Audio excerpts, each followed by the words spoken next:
Hey, salut à tous, une bonne année 2023 à tous dans un premier temps.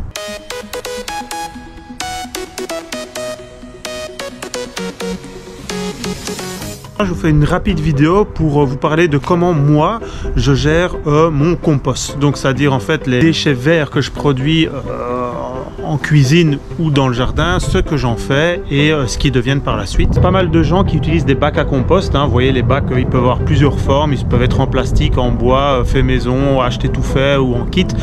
Moi je travaille pas du tout comme ça. Moi je fais ce qu'on appelle du compostage de surface. Donc en fait c'est-à-dire que mes déchets, je vais les étaler dans des zones de mon potager et je vais laisser ensuite la nature se faire. Comme ici par exemple, voilà, je produis en une semaine 2 à 3 petits seaux comme ça. Et alors il y en a toujours un que je garde pour donner aux poules, donc parce que les poules ne mangent pas tout et n'importe quoi, à voir une autre vidéo sur le sujet. Et le reste je vais l'étaler sur une zone de mon jardin où les animaux vont pouvoir venir se servir, donc que ce soit les rats, les souris, les oiseaux, les renards, tout un tas d'animaux qui y passent. Et évidemment le reste va se dégrader avec la pluie, etc. Et ça va faire une petite couche aussi protectrice du sol, donc ce qui est pas plus mal. Un petit avantage aussi, c'est que dans les légumes, certaines fois il y a des graines et donc les graines vont se ressemer spontanément dans le potager, ce qui peut donner des bonnes surprises l'année d'après. J'ai aussi la chance dans ma maison de pouvoir faire du feu, donc pour nous chauffer, et j'utilise les cendres de bois que je mets aussi par-dessus les déchets que j'ai jetés dans mon jardin. Ça finira aussi par se mélanger au sol et ça fera de l'engrais impeccable. Alors il y en a qui vont dire oui, non, mais il faut pas jeter ça comme ça sur le sol, c'est pas bon. Écoutez, moi ça fait 5 ans que je fais ça, j'ai jamais eu aucun souci. Tout pousse toujours très bien dans mon potager et c'est comme ça. Elle me comprend, elle me comprend. Mais oui, t'es d'accord avec moi. Mais oui, t'es d'accord avec moi. T'es d'accord avec moi, hein, toi?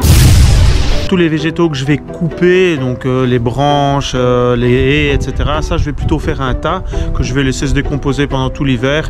Et au printemps, je passerai ma tondeuse dessus ou je l'étalerai simplement sur le sol. Ça fera du paillage et je viendrai implanter mes petites plantules entre les déchets en décomposition qui jonchent le sol. L'hiver, c'est aussi le moment où on choisit pour faire des petits aménagements pour le printemps, donc des petites constructions dans son potager à droite à gauche. Cette année, moi, je vais rien faire parce que on envisage un gros voyage à partir du mois de juillet. Donc on va partir sur un autre continent pour aller visiter d'autres pays. Et j'espère aussi pouvoir vous faire découvrir par ce voyage-là d'autres potagers, d'autres façons de cultiver vraiment à l'autre bout de la planète. Mais ça, je vous en parlerai un petit peu plus en détail dans une autre vidéo. C'est un des gros projets pour cette année.